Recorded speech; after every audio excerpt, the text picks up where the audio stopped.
Over the past few decades, baju sembahyang or Telekung has been a large part of Muslim women in Malaysia. But have you ever thought about the origin of Telekung in Malaysia? With that, our documentary today, entitled The History of Baju Sembahyang, or known as Telekung, will put an end to your curiosity. We will be providing 3 primary sources and 3 secondary sources of Telekung.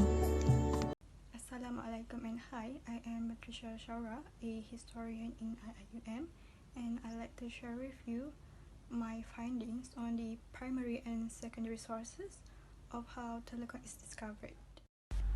The idea of Telekung can be traced back in the Quran, which is one of the primary sources.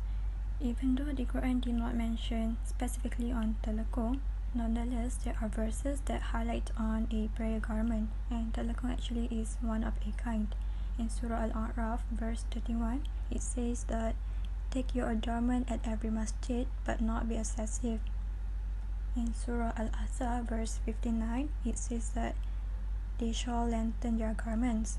These verses reflect that a garment should be in modest manner. As we notice, Telekung is a two-piece garment, a himar and skirt, and it used to be all white and plain.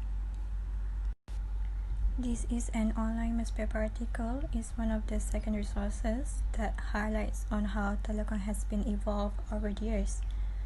Since a standard Telekung is always all white and plain, nowadays the Telekung attraction ranges from colored or fully printed Telekung and groovy looking tie-dye pieces to premium items with intricate embroideries.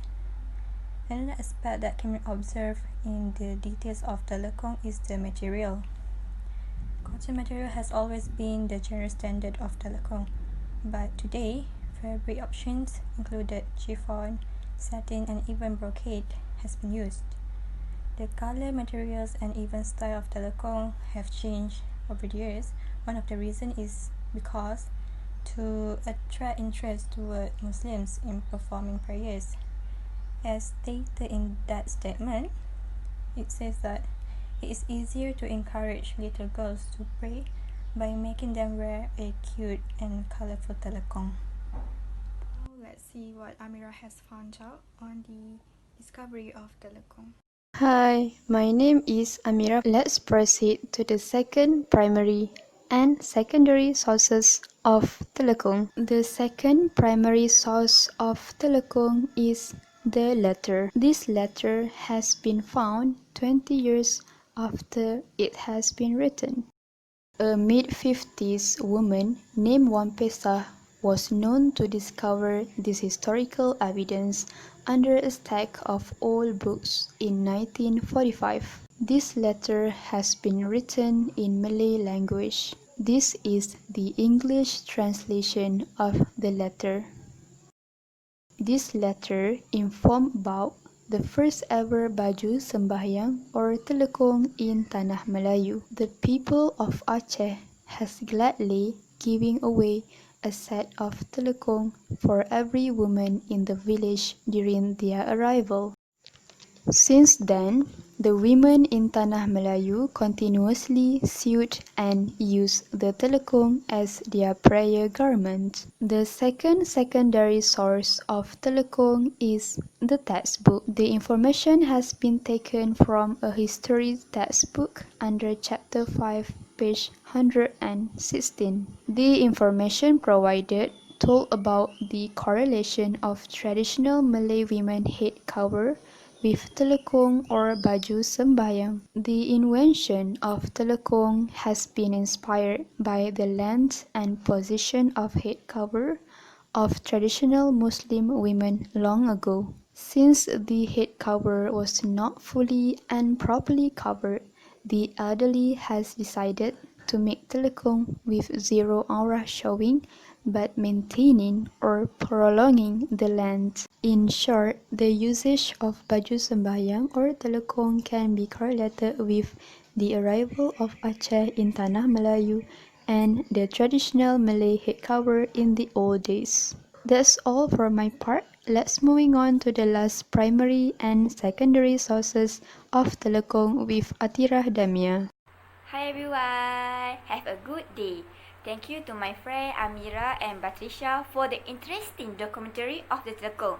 Okay, without wasting any time, I am Atira Damia, who will present the last primary and secondary sources of the Telekung.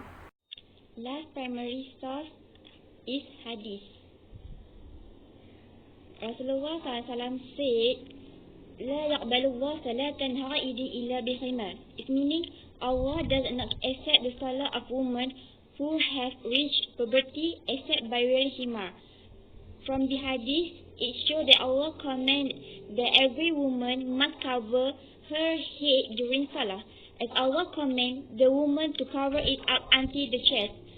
So, women must provide a proper clothes to be used during salah.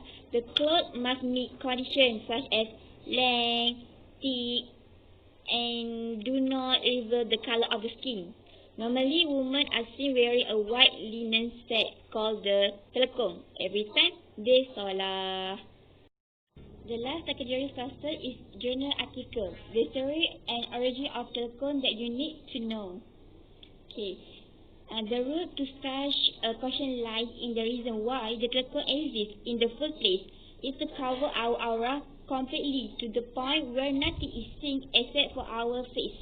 This is because our salah can only be accepted by Allah if we completely cover all of our aura among other things. It can be determined exactly where and how the telekung arrives to our and spread to use Muslim women, but it can be said that our elders have been using it since the old days of 1920, like that. So, one thing they will tell you is the most telekung back then were made of such high quality material, and that they were mostly white in color. Why? Why only white? You may ask, right? Is it because everyone make white telekung was because white is a color that our Prophet Muhammad SAW was very fond of. It's no doubt. White is definitely inspired by the purity and cleanliness of the color. So, in conclusion, it doesn't matter if you wear a specific prayer outfit like a telekung or cloak, whether you wear t-shirt with the trouser or skirt, it doesn't matter. You can still pray as long as you are fully covered and the other clothes do not stick to you like a second skin. Okay, that's from me.